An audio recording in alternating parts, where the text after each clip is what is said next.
요셉이 그 아버지가 오른손을 에브라임의 머리에 얹은 것을 보고 기뻐하지 아니하여 아버지의 손을 들어 에브라임의 머리에서 므낫세의 머리로 옮기고자 하여 그의 아버지에게 이르되 아버지여 그리 마옵소서 이는 장자이니 오른손을 그의 머리에 얹으소서 하였으나 그의 아버지가 허락하지 아니하며 이르되 나도 안다 내 아들아 나도 안다. 그도 한 족속이 되며 그도 크게 되려니와 그의 아우가 그보다 큰 자가 되고 그의 자손이 여러 민족을 이루리라 하고 그날에 그들에게 축복하여 이르되 이스라엘이 너로 말미암아 축복하기를 하나님이 내게 에브라임 같고 므낫세 같게 하시리라 하며 에브라임을 므낫세보다 앞세웠더라. 아멘. 오늘 여기 성경을 읽어보면 하나님이 복 주시는 이야기가 이제 성경에 계속 기록이 됩니다. 어떤 사람들은 이제 하나님의 복은 그렇게 중요한 것이 아니다. 우리는 이제 기복 신앙이 아니라 십자가의 신앙이다. 이렇게 이야기들을 하는데요. 십자가의 신앙이라는 건 맞아요. 맞지만 기복 신앙이 아니다고 하는 것이 틀린 거예요. 우리는 하나님께 복을 받아야 됩니다.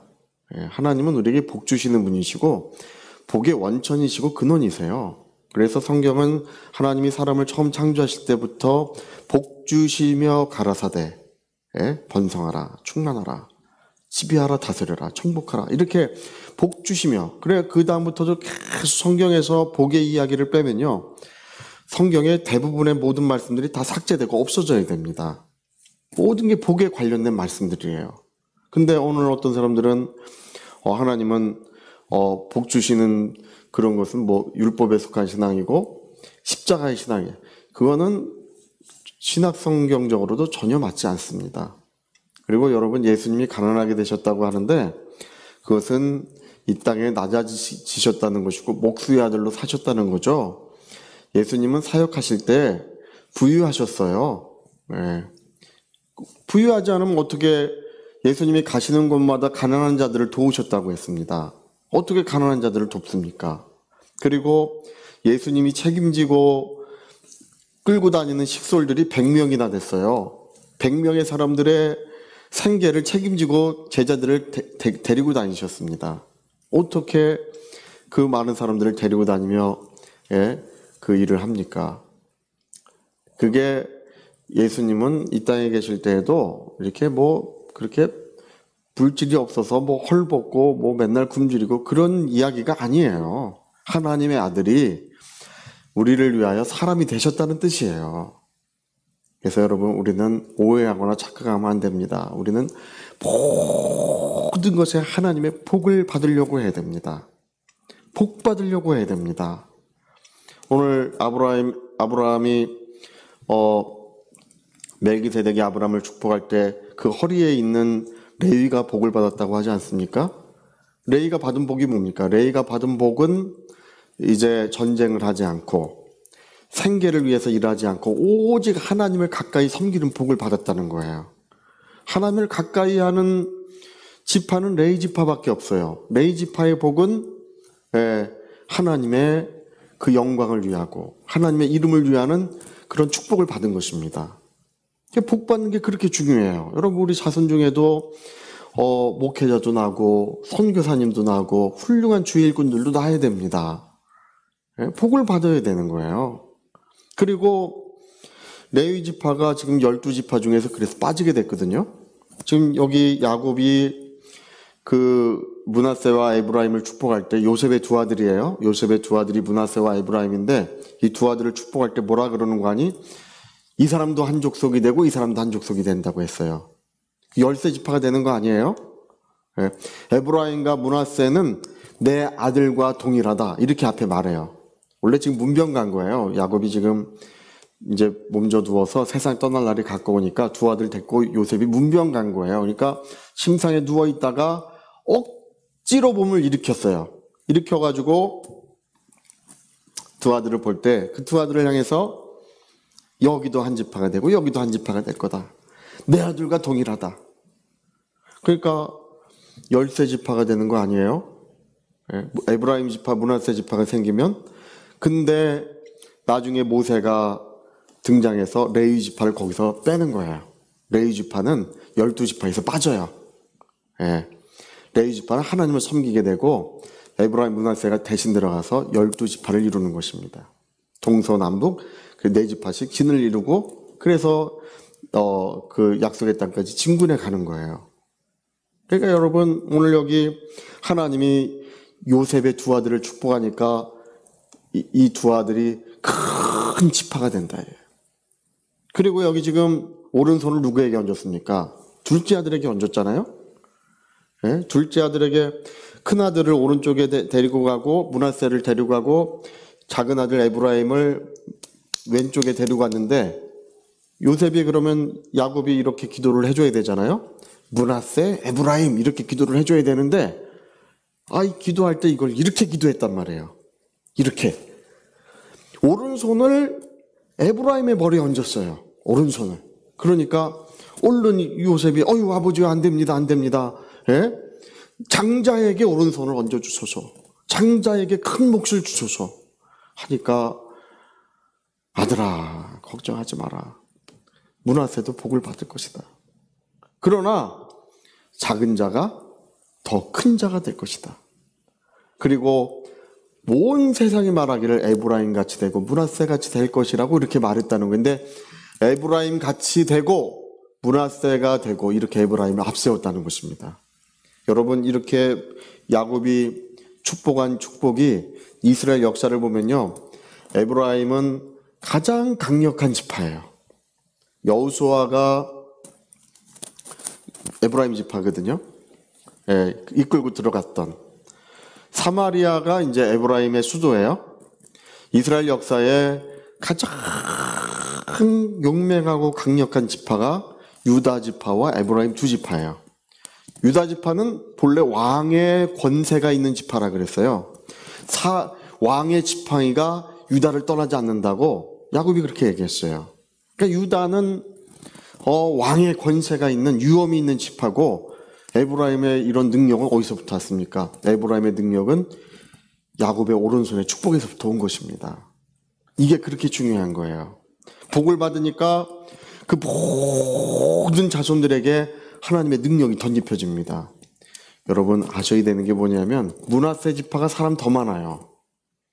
므낫세 지파가 인구수가 더 많아요. 에브라임 지파보다. 근데 에브라임 지파가 전체 10지파를 항상 인도하고 에브라임 지파가 항상 그 이스라엘의 우두머리가 돼요. 인구는 더 적은데 왜 그러냐면 이 사람들은 하나님의 권능이 있는 거예요. 하나님의 능력이 덧입혀져 있는 거예요. 그렇게 지혜가 있고 그렇게 능력이 있고 하나님의 축복이 있으면 그렇게 달라지는 것입니다. 여러분 오늘 우리 자손들에게 하나님의 복이 임해도 되고 안 임해도 됩니까? 네. 저는 그렇게 생각하는 사람들이 가장 안타까워요. 우리 모든 사랑하는 자손들에게 하나님의 은혜가 있어야 됩니다. 은혜가 있어야 됩니다. 하나님 복 주셔야 됩니다. 복 있는 사람은 물가에 심은 나무같이 시절을 쫓아 과실을 맺으며 잎사귀가 마르지 않고 번성한다고 했습니다. 지금 코로나 시대가 오고 경제 침체기가 왔습니다. 전 세계 주가가 지금 곤두박질 치고 있습니다. 코로나 시대에 전부 빚 얻어 썼거든요. 우리나라도 빚이 400조에서 5년간 지난 정부 수립 이후에 빚을 400조인가를 얻었는데 600조인가? 그 몇십 년 동안 그었는데 5년 동안 우리가 천조가 됐어요. 천조. 빚이 얼마나 많이 늘렸는지. 근데 경기가 안 돌아가니까 전부 모든 나라들이 빚 얻어가지고 돈을 풀었어요. 그러면 여러분 갚아야 되는 거 아니에요? 어려움이 오는 것입니다. 이제 길지는 않지만 그래서 지금 이자가 막 천정부지로 올라가고 있어요. 예.